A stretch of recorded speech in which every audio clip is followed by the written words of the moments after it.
शनिवार की सुबह एकदम से एक ट्वीट ने सडनली सबका अटेंशन अपनी तरफ खींच लिया और वो ट्वीट था farmer cricketer and current MP of east Delhi constituency from BJP Gautam गंभीर का। इस ट्वीट में उन्होंने ऐलान कर दिया है कि अब वो पॉलिटिकल करियर से हटकर वापस अपने पुराने पैशन क्रिकेट की ओर जाएंगे। इस ट्वीट में वो बीजेपी पार्टी के प्रेसिडेंट जेपी नड्डा से रिक्वेस्ट कर रहे हैं कि उन्हें उनकी पॉलिटिकल ड्यूटी से रिलीव कर दिया जाए ताकि वो अपने आने वाले क्रिकेट कमिटमेंट्स पर ध्यान दे सके। अब जहां पर उन्होंने ये लिखा है that he needs to focus on his cricket commitments, पर ये है कौन सी क्रिकेट कमिटमेंट्स, ये जानते हैं आप गौतम गंभीर इस महीने के अंत में शुरू होने वाले इंडियन प्रीमियर लीग यानी कि आईपीएल के अपकमिंग एडिशन में कोलकाता नाइट राइडर्स के मेंटोर के रूप में दिखाई देंगे। तो आइए बताते हैं आपको थोड़ा बहुत about the underrated legend of cricket Gautam गंभीर के बारे में, जिनका क्रिकेट की दुनिया में तो खूब सिक्का चला, पर पॉलिटिक्स को केवल 4 साल देने के बाद ही उन्होंने इसे टाटा बाय बाय करने का फैसला कर लिया। पर ऐसा क्यों? गौतम गंभीर ने एज अ क्रिकेटर बहुत नाम कमाया। उन्होंने 2 मेजर विश्व कप टूर्नामेंट्स 2007 का T20 वर्ल्ड कप और 2011 का वर्ल्ड कप में शानदार प्रदर्शन देते हुए भारत को जीत दिलाई है। इस समय ईस्ट दिल्ली कंस्टिट्यूएंसी से एमपी गौतम गंभीर का जन्म 14 अक्टूबर 1981 में दिल्ली में हुआ था। पिता दीपक गंभीर बिजनेसमैन थे और मां सीमा गंभीर एक हाउस मेकर। महज कुछ महीनों के थे गंभीर जब उनके दादा दादी उन्हें अपने साथ ले गए और उनका पालन पोषण फिर उन्हीं के साथ हुआ। बचपन से ही गौतम गंभीर की रुचि क्रिकेट की तरफ थी और मात्र 10 साल की उम्र से ही उन्होंने क्रिकेट खेलना शुरू कर दिया था। ये टैलेंट पहचाना उनके मामा पवन गुलाटी ने, जिन्हें गंभीर अपना मेंटोर भी मानते हैं। तो इन्हीं ने गंभीर को दिल्ली की लाल बहादुर अकेडमी में क्रिकेट सीखने के लिए भर्ती करवाया और इनके सपनों को उड़ान भरने के लिए पंख दी। गंभीर के क्रिकेट करियर की शुरुआत हुई 1999 से, जब उन्होंने दिल्ली के रणजी टीम के लिए खेलना शुरू किया। पर उन पर लोगों की नजर पड़ी साल 2002 में, जब उन्होंने 2 डबल सेंचुरी लगाई, जिनमें से एक जिम्बाब्वे के खिलाफ खेली गई थी। और इस तरह उनकी एंट्री हुई इंडियन क्रिकेट टीम में साल 2003 में। अब टीम में तो एंट्री हो गई एज एन ओपनिंग बैट्समैन, पर ये वो समय था जब इंडिया के पास ऑलरेडी सचिन तेंदुलकर, सौरव गांगुली और वीरेंद्र सहवाग जैसे 3 और शानदार ओपनिंग बैट्समैन थे। और इन लेजेंड्स के सामने ना ये केवल टिके, पर उनके कंधे से कंधा मिलाकर भारत को कई बेहतरीन परफॉर्मेंसेस दी है। मार्च 2009 से अप्रैल 2010 के बीच लगातार 5 टेस्ट मैचों में सेंचुरी बनाने वाले एकमात्र भारतीय क्रिकेटर है गौतम गंभीर। इसके बाद दिसंबर 2018 में गौतम गंभीर ने क्रिकेट की दुनिया से रिटायरमेंट ले लिया और 2019 से शुरू हुआ इनका राजनीतिक सफर।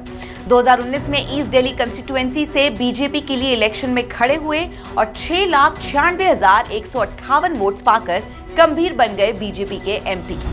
गंभीर ने कोविड-19 पैंडेमिक के दौरान सांसद के रूप में अपना 2 साल का वेतन डोनेट कर दिया। इसके साथ ही अपने फाउंडेशन के माध्यम से अपनी कंस्टिट्यूएंसी में कोविड-19 वैक्सीनेशन कैंपेन भी शुरू किए। गंभीर की दिल्ली कॉन्स्टिट्यूएंसी में बीजेपी ने 2020 के दिल्ली विधानसभा चुनाव और 2022 के दिल्ली एमसीडी चुनाव में अच्छा प्रदर्शन किया। पर यहाँ पर हम एक बार फिर से बात करेंगे गंभीर के शनिवार के उस ट्वीट की, जिसमें उन्होंने साफ शब्दों में कहा कि वो अपने क्रिकेट करियर पर फोकस करना चाहते हैं और इसके साथ ही उन्होंने प्रधानमंत्री मोदी और अमित शाह जी का अपने लोगों को सेवा करने का मौका देने के लिए धन्यवाद भी किया। गौतम गंभीर हमेशा से अपने मन की बात खुलकर कहने वाले और किसी के दबाव में काम ना करने वाले इंसान के रूप में नजर आए हैं। शायद इसलिए गंभीर पॉलिटिक्स के साथ साथ अपने क्रिकेट करियर से भी पूरी तरह से दूर नहीं हुए थे।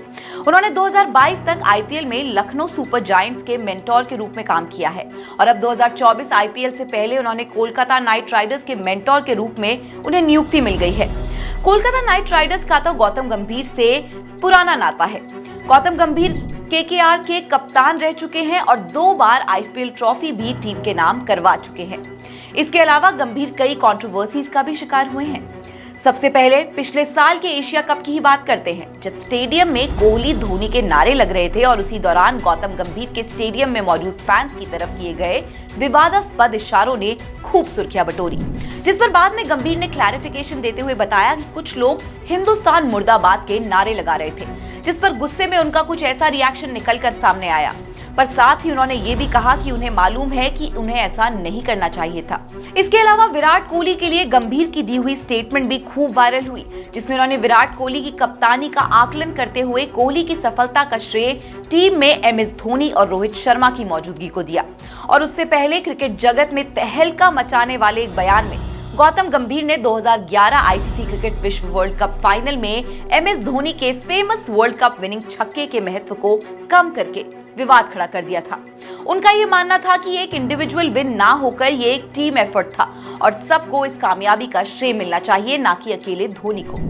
गंभीर के आउटस्पोकन नेचर और कंट्रोवर्शियल रिमार्क्स ने अक्सर गर्म डिबेट्स और डिवाइडेड ओपिनियंस को जन्म दिया है, पर वो अपने मन की बात कहने और क्रिकेट जगत के भीतर कंट्रोवर्शियल नैरेटिव्स को चुनौती देने के प्रति उनकी अटूट कमिटमेंट को भी दिखाता है। पॉलिटिक्स की फील्ड में भले ही उनका सफर छोटा और बहुत उतार चढ़ाव भरा ना रहा हो, मगर 147 वनडे मैचेस में 39.68 की औसत से 5238 रन बनाने वाले, जिसमें 11 शतक और 34 अर्धशतक शामिल हैं, और उनका सर्वश्रेष्ठ स्कोर है 150 रन का। वे भारत के लिए वनडे में 13वें सबसे ज्यादा रन बनाने वाले खिलाड़ी हैं और अब वो अपनी राजनीतिक करियर को छोड़कर केकेआर की मेंटोरशिप की तरफ अपना अगला कदम बढ़ा रहे हैं। तो हम उम्मीद करते हैं कि आगे का उनका सफर एज अ मेंटोर सफल रहे। श्रेष्ठ उत्तराखंड पर खबरों से जुड़े रहने के लिए चैनल को सब्सक्राइब करें, बेल आइकन दबाएं और देखते रहें श्रेष्ठ उत्तराखंड।